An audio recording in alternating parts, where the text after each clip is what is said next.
Hello everyone, आप सब कैसे हैं। मैं उम्मीद करता हूं कि बहुत अच्छे होंगे और अपनी पढ़ाई को बहुत अच्छे से कर रहे होंगे। मेरे प्यारे बच्चों, जैसा आपको पता है कि हमारी पॉलिटिकल साइंस की बुक चल रही थी और अभी तक हम उसमें चैप्टर नंबर 3 तक हम लोग देख चुके हैं। उसे हमें संसद क्यों चाहिए, इस चैप्टर को मैं आपको पूरा करा चुका हूँ।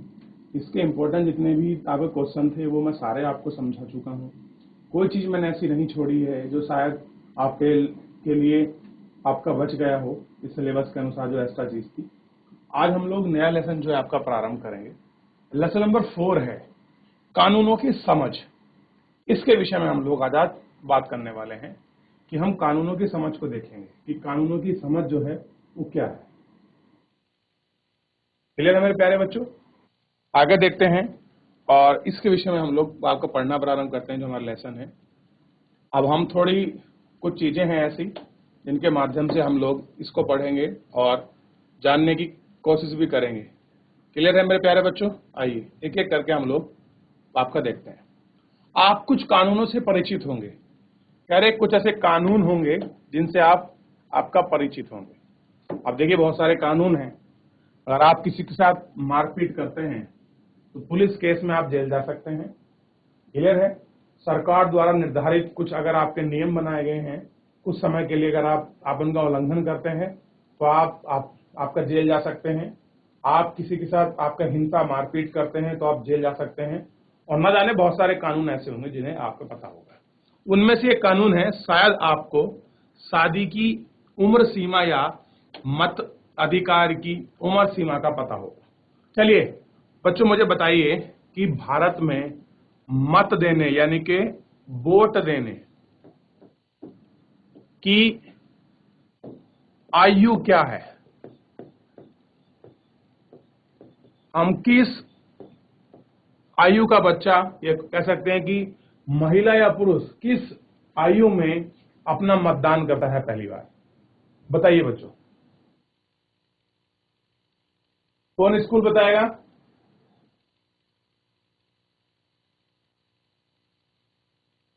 बताइए बच्चों।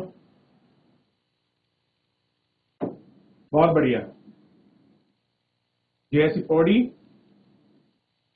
आपको अनम्यूट कर रहा हूं मैं। अब बोलिए। सर 18 साल। 18 वर्ष, बहुत सुंदर। चलिए देखते हैं आगे।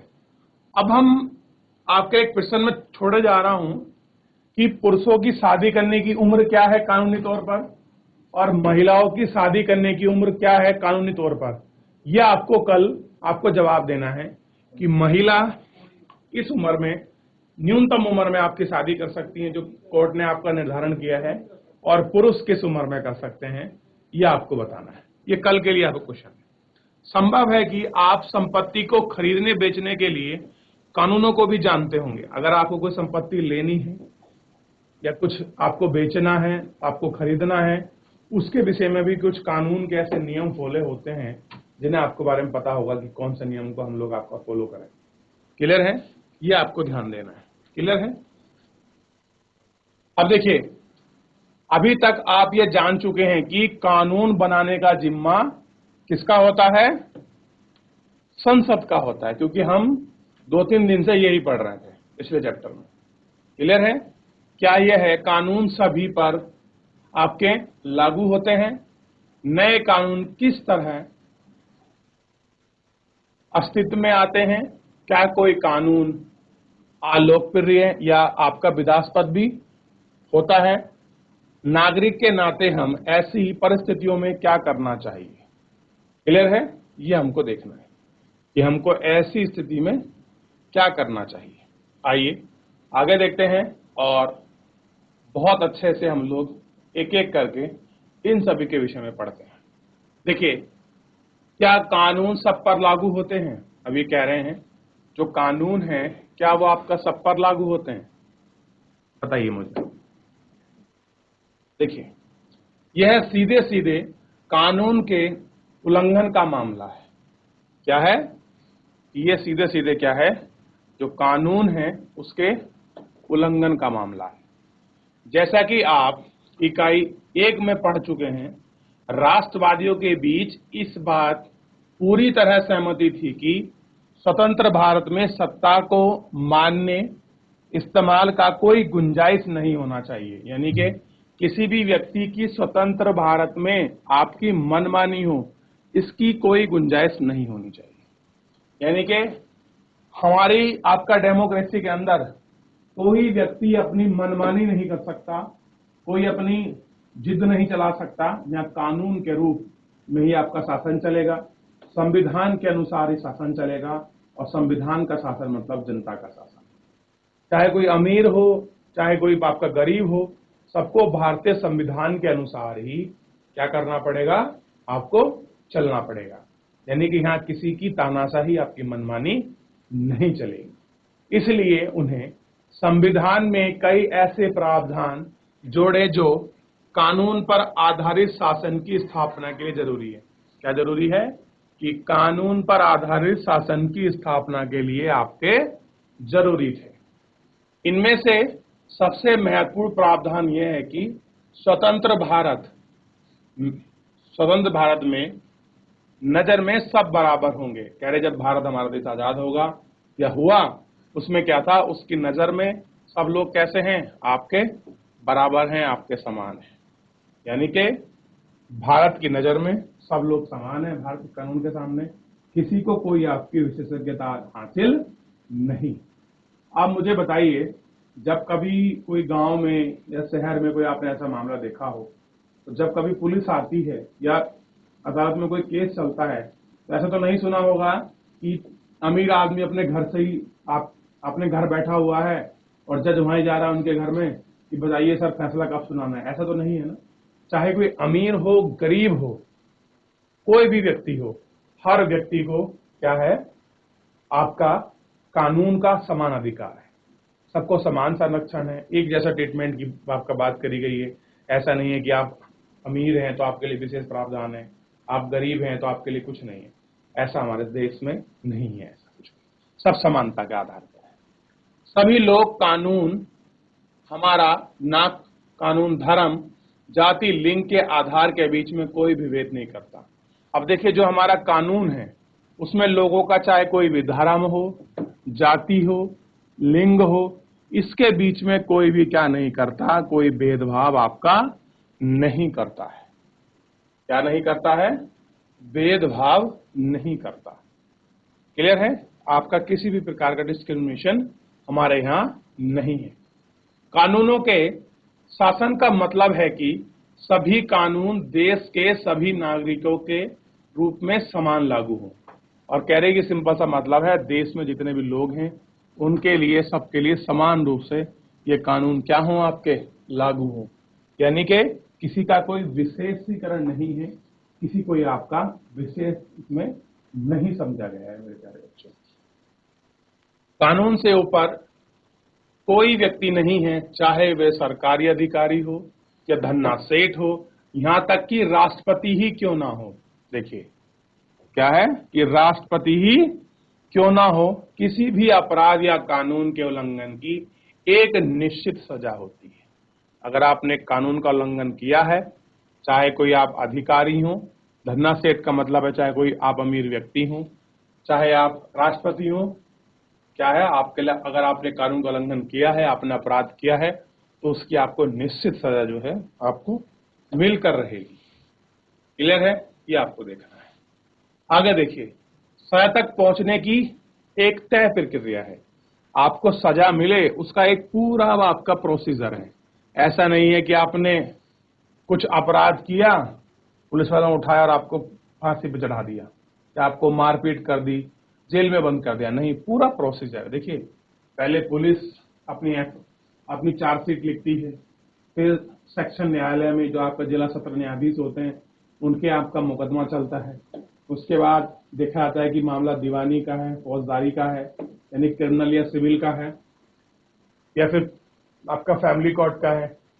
उसी आधार पर उसका ट्रांसफर होता है, फिर जिले में उसकी सुनवाई होती है।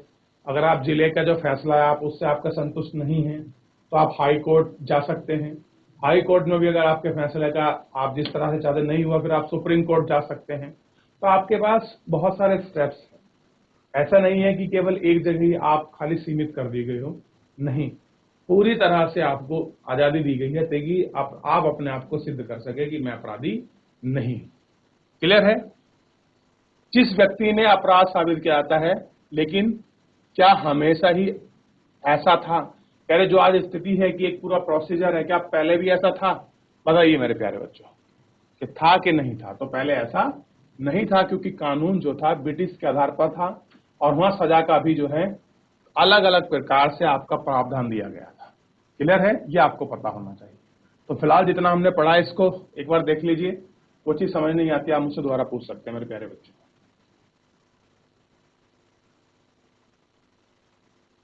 देख लिया बच्चों? यहां तक किसी कोई डाउट मेरे प्यारे बच्चों? आपका कोई प्रश्न? आगे बढ़े हम लोग। चलिए ध्यान दीजिए। अब बात कर रहे हैं, देखिए भारत में असंख्यक स्थानीय कानून थे कि भारत में जो अगर आप प्राचीन समय में देखोगे तो बहुत अलग अलग मात्रा में, पता नहीं कितने नंबर्स थे, लोकल कानून थे। देखिए कुछ स्थानीय आधार पर कानून होते हैं, कुछ गांव की पंचायत कानून निर्धारित करती है, इस तरह के क्या थे, बहुत सारे कानून थे। ये थोड़ा सा आपको पता होना चाहिए। क्लियर है? अक्सर एक जैसे मामले में कई तरह के स्थानीय कानून लागू होते थे। विभिन्न समुदाय इन कानूनों को अपने अधिकार क्षेत्र में अपने हिसाब से लागू करने के लिए आजाद थे। यानी कि हर समुदाय का अपना कानून था और एक सजा के साथ हर समुदाय में अलग अलग आपके नियम, प्रावधान, सजा हो सकती हैं और वो अपने मुताबिक चलते भी थे। कुछ मामलों में जाति के आधार पर एक ही अपराध के लिए अलग अलग व्यक्ति को अलग अलग सजा दी जाती थी। अब देखिए कुछ मामलों में क्या था, जाति के आधार पर आपको सजा मिलती थी, अपराध एक ही हो। क्लियर है? ध्यान दीजिए, क्या हो, अपराध एक ही हो लेकिन व्यक्ति अलग है तो आपकी सजा का प्रावधान भी क्या हो जाएगा, अलग अलग हो जाएगा। ये आपको पता होना चाहिए। जैसा निचली माने जाने वाली जाति के अपराध को ज्यादा सजा दी जाती है, औपनिवेशिक शासन के दौरान कानून पर आधारित व्यवस्था जैसे जैसे परिपक्व होती गई, जाति के आधार पर सजा देने वाले भेदभाव का भी यह चलन खत्म होने लगा। क्या होने लगा? जो भेदभाव का जो आपका चलन था, ये भी जो है आपका देखिए पापा खत्म होने लग गया। ठीक, ये आपको पता होना चाहिए कि जो भेदभाव का चलन था, ये सारी चीज धीरे धीरे आपकी समाप्त हो गई। अब देखिए बहुत सारे लोग मानते हैं कि, क्या मानते हैं, हमारे देश में कानून के शासन की शुरुआत अंग्रेजों ने की। अब देखिए लोगों का मानना है कि जो हमारे देश में जो कानून बने हैं, उन कानूनों की शुरुआत सबसे पहले किसने की? अंग्रेजों ने की। क्या बताइए ऐसा था बच्चों कि सबसे पहले जो कानूनों की शुरुआत थी वो अंग्रेजों ने की थी? इतिहासकारों में इस बात पर काफी विवाद हो रहा है कि इनके कई कारण हैं। एक कारण तो यह है कि औपनिवेशिक कानून मनमानेपन पर आधारित थे। दूसरी वजह यह बताई जाती है कि ब्रिटिश भारत में कानूनी मामले के विकास में भारतीय राष्ट्रवादियों की एक अहम भूमिका रही है। क्या रही है? जब ब्रिटिश भारत कानून बना तो उस समय राष्ट्रवादियों की क्या रही है, एक अहम भूमिका रही है। क्लियर है? 1870 का राजद्रोह एक्ट अंग्रेजी शासन के मन माने की मिसाल थी। इस कानून में राजद्रोह की परिभाषा बहुत व्यापक थी। इसके मुताबिक अगर कोई व्यक्ति ब्रिटिश सरकार का विरोध या आलोचना करता है तो उसे मुकदमा चलाए बिना ही गिरफ्तार किया जा सकता है। भारतीय राष्ट्रवादी अंग्रेजों द्वारा सत्ता के इस मनमाने इस्तेमाल का विरोध और उनकी आलोचना करते थे और अपनी बातों को मनवा लिया करते थे। देखिए बता रहे हैं कि कैसे ब्रिटिश टाइम पीरियड के अंतर्गत मेरे प्यारे बच्चों आप देखेंगे उनको कि ब्रिटिश शासन के अंतर्गत क्या था कि अगर कोई ब्रिटिश सरकार की आलोचना करेगा, कोई उनकी बुराई करेगा या कुछ आप उनके बारे में पत्रों में, समाचार पत्रों में, न्यूज़पेपर को कुछ गलत लिखोगे, उनकी सत्ता के खिलाफ लिखोगे, तो 1870 का जो एक्ट था उसके मुताबिक आपको उठाकर बिना किसी मुकदमा के, बिना किसी प्रोसीजर के आपको सीधा जेल में डाल सकते हैं। ऐसा कानून बना। क्या बताइए, वर्तमान में ऐसी न्यायिक प्रक्रिया है कि जहां बिना कानून के मामले में उठाकर आपको जेल में डाल सकते हैं? बताइए, बताइए मेरे प्यारे बच्चों,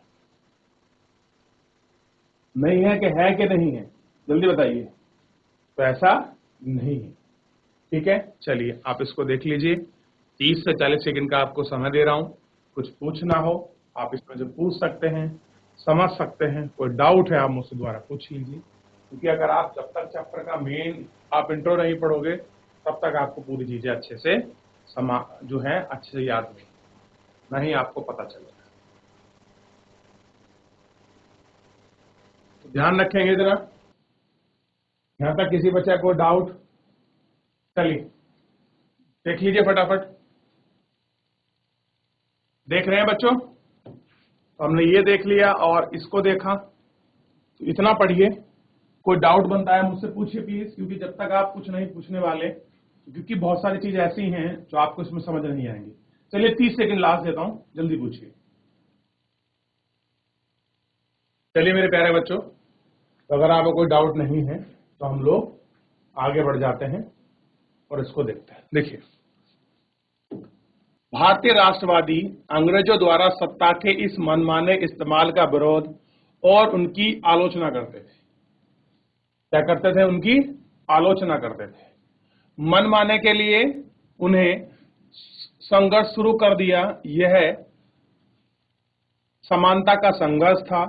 उनके लिए कानून का मतलब ऐसे नियम नहीं थे जिनका पालन करना उनकी मजबूरी हो। कैसे हो?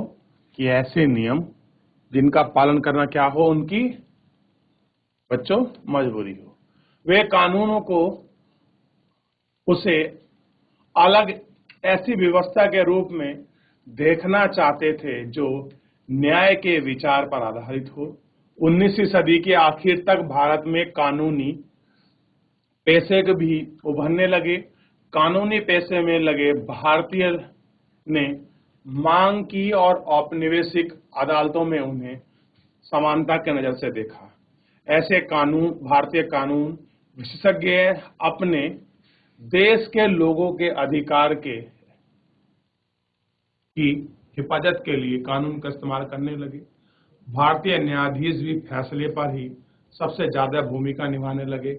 इस प्रकार औपनिवेशिक शासन के दौरान कानून के शासन के विकास क्रम में यह लोग कई तरह से अपना योगदान दे रहे थे। संविधान को स्वीकृति मिलने के बाद यह दस्तावेज एक आधारशिला बन गई। कह रहे जो हमारा शासन बना वो क्या बन गई? एक आधारशिला बन गई, जिसके आधार पर हम प्रतिनिधित्व देश के लिए कानून बनाने लगे। हर साल हमारे प्रतिनिधि कई कानून बनाते हैं और कई पुराने कानून में संशोधन करते हैं। कक्षा 6 की पुस्तक में आपने 2005 में हिंदू उत्तराधिकार संशोधन कानून के बारे में पढ़ा होगा। मौका मिले तो कभी इसको पढ़ लीजिए, समझ लीजिए कभी।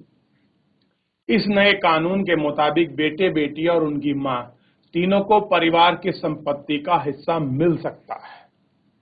अगर देखिए, अगर पिता की मृत्यु हो जाती है तो पिता की मृत्यु के बाद अगर जमीन में किसी का हिस्सा होगा तो बेटे का भी होगा, बेटी का भी होगा और उनकी मां का भी होगा। अब जमीन केवल एक हिस्से में नहीं जाएगी खाली पुत्र के, बल्कि 3 हिस्सों में जाएगी। ये नियम कब है? 2005 से। 2005 के हिंदू उत्तराधिकार संशोधन एक्ट के तहत इन चीजों का आपका प्रावधान किया गया है। इसलिए कानून के मुताबिक सब कैसे हुए बच्चों? समान हुए। अब देखिए, इस प्रकार प्रदूषण को नियंत्रण करने और रोजगार मुहैया कराने के लिए भी कानून बनाया गया। लोग निर्णय पर कैसे पहुंचते हैं? एक नया कानून जारी है कि लोग निर्णय पर कैसे पहुंचेंगे, इसके लिए भी कानून का प्रावधान है। कानून का प्रस्ताव किस तरह पेश करते हैं? इनके बारे में आप अगले हिस्से में पढ़ोगे। अब एक नीचे आपकी इमेज दी गई है, इस इमेज को देखिए मेरे प्यारे बच्चों, दिखाई देगा आपको किस तरह से ब्रिटिश लोग भारतीय राष्ट्रवादियों पर गोली चला रहे हैं, मतलब फायरिंग कर रहे हैं, और कैसे उनकी मृत्यु हो रही है। आप देखिए, ये आजादी हमको यूं ही नहीं मिली है, कितने लाखों लोगों ने अपनी प्राणों का बलिदान दिया है, और तब हमको आज हम स्वतंत्र हैं और अपने मनमाने ढंग से जी रहे हैं स्वतंत्र रूप से। ये इन आपके महापुरुषों का ही योगदान है, जिनकी वजह से आज हम बिल्कुल स्वतंत्र रूप से सांस ले पा रहे हैं, अपने संविधान, समान कानून, हर तरह की बात करते हैं। ये इन्हीं महापुरुषों का योगदान है। क्लियर है? तो इतना हमने फिलहाल पढ़ा। इसमें अगर किसी बच्चे का कोई डाउट हो या कोई चीज आपको समझ नहीं आ रही हो मेरे प्यारे बच्चों, तो आप मुझसे लाइव जुड़कर चैट के माध्यम से आप अपनी क्वेरी को, आप अपने प्रश्न को, अपने डाउट को मुझसे पूछ सकते हैं। कोई भी स्कूल का कोई भी बच्चा। चलिए, कोई आपका डाउट है, कोई आपका प्रश्न, फिर पूछिए, फिर आगे बढ़ेंगे। देखा बच्चों, एक बार पुनः पीछे की तरफ देख लीजिए। अभी हम लोग कहां से पढ़ के आ रहे हैं, किन किन चीजों को हमने पढ़ा। चलिए, तो इतना हमने अपने इस कानूनों की जो समझ है इसके विषय में हम लोगों ने देखा, और इसके विषय में भी हमने जो है अपनी बात करी। यह आपको पता होना चाहिए। ठीक है? चलिए, तो इतना आपको ध्यान रखना था और इतना आपको देखना था। क्लियर है? तो किस तरह से हमको आजादी मिली है और क्या स्थिति रही है, यह आपको बहुत अच्छे से पता है, और इसके संघर्ष को आप लोग समझ सकते हैं। क्लियर है? अब देखिए, इतनी जल्दी आजादी और इतनी जल्दी हमें सब कुछ नहीं मिला। बड़ा लंबा हमने संघर्ष किया है। हमारे जो राष्ट्रवादी रहे हैं, जो हमारे इस आंदोलन की नींव रहे हैं, उन्होंने अपने घर, अपना सुख चैन और बहुत कुछ त्याग कर कर उन्होंने भारत को आजाद कराया। और जो हमारे संविधान निर्माता थे, या जो हमारी संविधान मैत्री जो सभा थी, उसने यह निश्चित किया कि हम अभी जाति के आधार पर, समूह आधार, धर्म, लिंग, भेदभाव के आधार पर कानूनों को अलग अलग प्रकार से देखते हैं। लेकिन हमारा देश जब आजाद हुआ तो हमारी संविधान मैत्री सभा ने निश्चित किया कि कोई व्यक्ति किसी भी धर्म, जाति का हो, लेकिन सबके लिए समान कानून होंगे और समान अधिकार का प्रावधान होगा। और यही कारण है कि आप देखिए, जो हमारे मूलभूत सिद्धांत थे, जो हमारे राष्ट्रवादी आंदोलन के जो विचार थे, जो प्रिंसिपल थे, वो हमारे संविधान में झलकते हैं। और आप देखिए, किसी भी व्यक्ति के लिए कोई खास ट्रीटमेंट की बात नहीं करी। अगर आपने अपराध किया है, चाहे आप सरकारी नौकर हो, आप किसी उच्च पद पर हो, आप राष्ट्रपति हो, आप कोई विधायक, मंत्री हो, आप गरीब हो, आप अमीर हो, सबके लिए आपको सजा का समान प्रावधान है। ऐसा नहीं है कि किसी व्यक्ति के लिए आपको सजा का प्रावधान है, या उसे सजा बाकी कम मिलेगी या सजा बाकी ज्यादा मिलेगी। तो इस प्रकार की कोई चीजें हमारे संविधान के अंतर्गत नहीं रखी गई हैं, यह आपको पता होना चाहिए। और राष्ट्रवादियों ने किस तरह से हमारे देश को आजाद कराया और अंग्रेजों का किस तरह से उन्होंने क्रूर शासन को झेला, ये हम केवल जो हमारे इतिहासकारों ने जो इतिहास लिखा है उसके माध्यम से हम आपका समझ सकते हैं और उनको महसूस कर सकते हैं। देखिए, जिन्होंने सहा होगा वो कितनी स्थिति अलग रही होगी, आप ये चीजों को भी समझ सकते हैं। क्लियर है? आगे देखते हैं थोड़ा सा। नए कानून किस तरह बनते हैं, बताइए बच्चों। मैं आपको कई दिन से यही समझा रहा हूं कि नए कानून किस तरह से बनते हैं। इस प्रक्रिया को तो हम लोग आपका कल देखेंगे, लेकिन कल मैंने आपको व्यवहारिक पक्ष के रूप में बताया था कि अगर नए कानून बनाने हो तो उसका क्या प्रावधान है। बताइए मेरे प्यारे बच्चों। तो मैंने सबसे पहले बताया, अगर आपको कोई नया कानून बनाना है तो सबसे पहले या तो लोकसभा या राज्यसभा में एक विधेयक, एक प्रस्ताव आता है। मान लीजिए लोकसभा में सबसे पहले लोकसभा के सदस्यों ने आपका प्रस्ताव को रखा। उस प्रस्ताव पर सारे सांसद सदस्य, यानी कि जो लोकसभा के सदस्य हैं, वो उस पर विचार करेंगे। विचार करने के बाद फिर उसमें आपके संशोधन करेंगे, कुछ अपनी बात रखेंगे, ये सही है, ये गलत है, ये ऐसा नहीं, ऐसा होना चाहिए, इस तरह का रिफॉर्म होगा। फिर सारे सदस्य उसको देखते हैं कि पास होगा कि नहीं होगा, मेजोरिटी में देखते हैं कि 2/3 लोग उसको पास करें, 2/3 लोग बहुमत, विशेष बहुमत के आधार पर। जब वो पास हो जाएगा, फिर वो पास होने के बाद अगला स्टेप है कि वो कहां जाएगा, राज्यसभा के अंतर्गत जाएगा। और राज्यसभा में जाने के बाद राज्यसभा उसको देखती है कि इसमें कोई संशोधन करने की आवश्यकता है तो संशोधन कर सकती है, या उसको पास भी नहीं कर सकती, उसको होल्ड भी कर सकती है। और होल्ड कर दिया तो समझ लो जब तक या उसने रद्द कर दिया तो कानून पारित नहीं होगा। मान ली लोकसभा से पास हुआ, राज्यसभा से भी पास हो गया, दोनों से पास होने के बाद फिर वो राष्ट्रपति के सिग्नेचर के लिए जाता है, क्योंकि हमने पढ़ा है संसद के 3 अभिन्न अंग हैं। संसद 3 अभिन्न अंग से मिलकर बनी है, राष्ट्रपति, राज्यसभा और लोकसभा से। इसी में हमने देखा कि राज्यसभा जब पास कर देगी और लोकसभा, तो राष्ट्रपति सिग्नेचर के लिए जाएगा, और राष्ट्रपति सिग्नेचर के बाद उसको गजट में चढ़ जाएगा। गजट में चढ़ने के बाद एक संशोधन का नया नंबर मिलेगा, और फिर इस तरह से क्या होता है, हमारे देश का जो कानून है, नया कानून नियम हमारे सामने मिल जाता है। और उसको लागू कराने की जिम्मेदारी किसकी होती है, कार्यपालिका की होती है कि उस कानून को वो लागू कराए। तो इस तरह से हम व्यवहारिक रूप से समझ सकते हैं। बाकी जो और प्रावधान है जो हमारी बुक में दिया गया है, हम इसके विषय में कल पढ़ेंगे मेरे प्यारे बच्चों। तो फिलहाल आज के लिए इतना ही। क्लियर है? मिलते हैं नेक्स्ट लेक्चर में। तब तक अपना ध्यान रखिए, स्वस्थ रहिए, अपनी पढ़ाई को बहुत अच्छे से करते रहिए। मुझसे जुड़ने के लिए आपका बहुत बहुत धन्यवाद।